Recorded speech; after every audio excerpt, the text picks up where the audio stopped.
میں معذرت کے ساتھ عرض کروں گا اگر کسی کے جذبات کو ٹھیس پہنچے، آپ شیخ عبد القادر جیلانی رحمۃ اللہ علیہ کو نہیں پکار سکتے، محمد الرسول اللہ کو نہیں پکار سکتے۔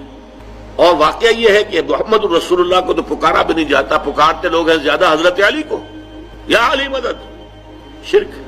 دیکھیے سب سے بات نقطے کی بتا دوں آپ کو، فرشتے کو تو ہم مانتے ہیں نا، حضرت شیخ عبد القادر جیلانی رحمۃ اللہ علیہ کی روح ہے یا نہیں ہے، سنتی ہے نہیں ہے، حاضر ہے کہ نہیں ہے، ناظر ہے کہ نہیں ہے، 100 اختلاف ہو جائیں گے، اختلافات کی تو گنجائش ہے نا۔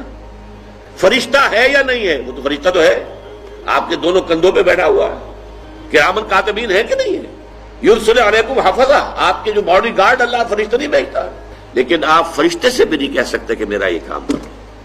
فرشتے کے وجود پہ تو کوئی شک نہیں ہے، یا جبرائیل میرا یہ کام کرو، قطعاً نہیں، غلط، شرک۔ لا تدعو مع اللہ احدا، اللہ کے سوا پکارنا کسی کو نہیں ہے، دعا کسی سے نہیں ہے، استغاثہ کسی کا نہیں ہے، استعانت کسی سے نہیں ہے، استمداد کسی سے نہیں ہے، استنصار کسی سے نہیں ہے سوائے اللہ کے۔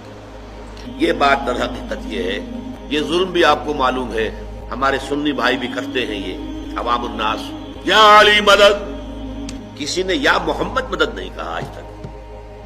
مسجدوں میں یا محمد تو لکھا ہوا ہے، لیکن یہ یا محمد مدد کا نعرہ کہیں بھی میدان میں نہیں لگا۔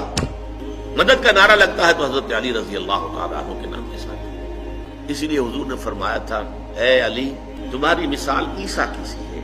عیسیٰ کے بارے میں لوگ دو انتہاؤں میں مبتلا ہو گئے، محبت اور عقیدت میں غرور کرنے والوں نے انہیں خدا کا بیٹا بنا دیا، اور ان سے دشمنی اور عداوت رکھنے والوں نے انہیں کافر اور مرتد قرار دے دیا۔ اسی طرح تمہارے معاملات بھی ہوں گے، تمہیں کافر اور مرتد قرار دینے والے بھی خوارج پیدا ہو گئے، جنہوں نے کہا کہ علی کافر ہے، مرتد ہے، واجب القتل ہے، اور قتل بھی کر دیا، شہید بھی کر دیا، ان کے ایک آدمی بھی خوارج میں سے، اور دوسری طرف انہیں خدا کہنے والے بھی پیدا ہو گئے۔ لیکن اللہ تعالیٰ نے حضرت محمد صلی اللہ علیہ وسلم کو اس زیادتی سے، اس ظلم سے محفوظ رکھا۔